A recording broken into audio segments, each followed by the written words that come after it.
Inyigisho twaziyumviriye mwabonye ko twazihawe n'umuvukanyi mubikira mwe n'umukama amenyereye cyane byo kwigisha yabubonye akabona ibibazo biri mu rwaruka rw'ubu twiyumvira yuko bwa mbere izo nyigisho zofasha abarezi ngene twokwifata mu kwakira aba bana bari mu bibazo bitandukanye n'inyifato zitandukanye bivanye n'ibibazo baba barimo. Turakiteza akarusho hariho abigisha batari bwamenye ingene bifata imbere y'izo nyifato z'abana, uwo mwanya wo kubumviriza hari benshi bavuyeho banyuzwe kandi gose zizobafasha izo nyigisho. Twabonye ko hari n'igitabo bikira yanditse gishobora kubafasha nka twebwe mu biro turabifise ivyo bitabo, turashobora no kubigwiza kugira ngo dushobore kubaha n'abigisha bamenye ingene bovyifatamwo.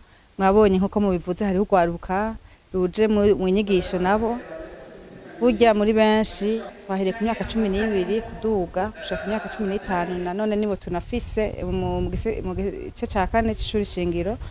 Twahisemo ubwa mbere na mbere kwiyumvira abana tubone ko bashobora kuba bafise ibibazo bivanye n'inyifato zabo, hanyuma turabona n'abandi bafise inyifato nziza boba hafi yabo kugira ngo nihagira iyindi nyifato babonye bamenye ingene bafasha babibutsa ati bya bindi batwigisha.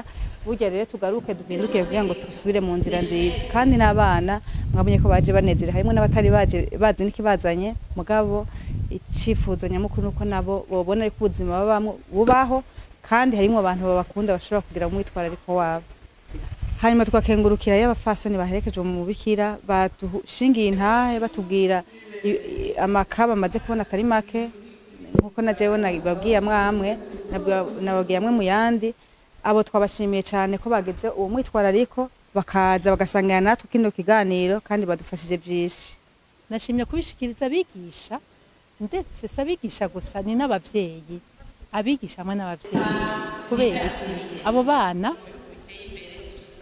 muhira usanga abavyeyi bakoresha ibihano bagakoresha ibitutsi, baza no kwishure ugasanga n'abigisha nyene kuko bagorana mu ishure bakoresha ibitutsi n'ibihano.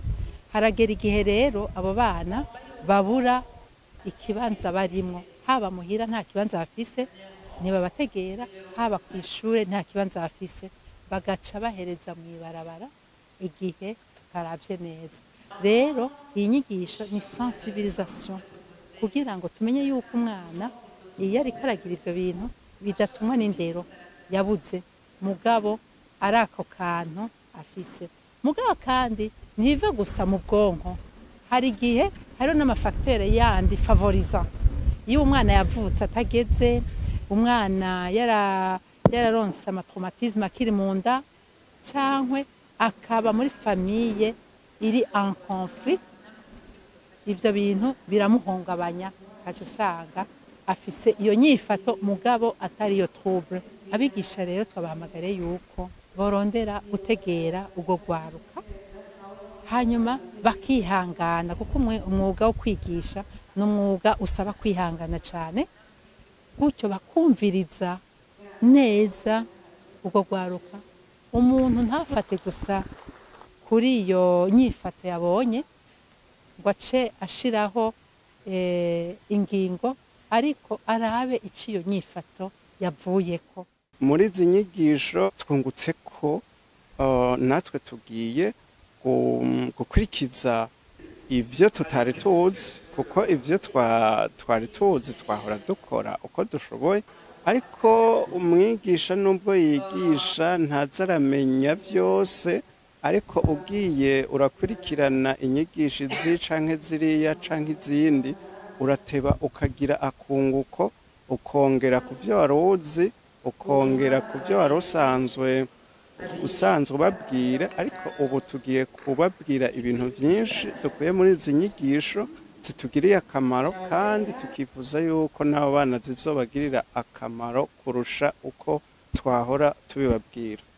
Muri izi nyigisho twungutse byinshi, batwigishije kumviriza abavyeyi, kwambara nk'abarundikazi nyene nkuko turibo, barongera batwigisha amategeko k'umwana ageze mu bigero yo kwifata neza, kuko yifashe nabi aba ata agaciro kiwe.